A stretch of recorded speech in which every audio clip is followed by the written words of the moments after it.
रामबाग क्षीरसागर मी राहतो लक्ष्मीबाई चौकात.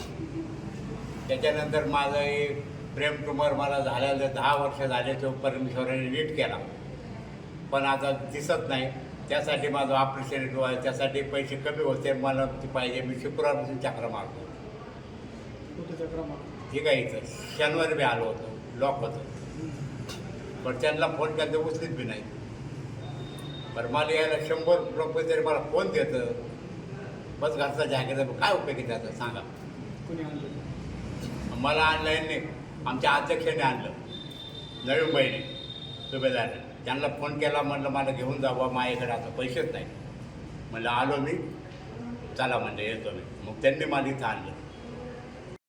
जे क्षीरसागर आहे आमचे जे दिव्यांग बंधू, तर गेल्या 3 दिवसापासून ते चक्रा मारतात. संबंधित अधिकारी इथे कर्मचारी कोणीही उपलब्ध नाही आहे आणि इथं कसल्या पद्धतीची कसली सोय नसल्यामुळं लोकांची अतिशय हेळसांड होती. तर शासनाने आपला दवाखाना म्हणून फक्त बोर्ड लावले. ॲक्च्युली इथं कसलंही काम होत नाही. तर शासनाने दखल घेऊन ताबडतोब हे सुरळीत करावे. अन्यथा आम्ही प्रहार संघटना ह्याच्यावर तीव्र आंदोलन करू.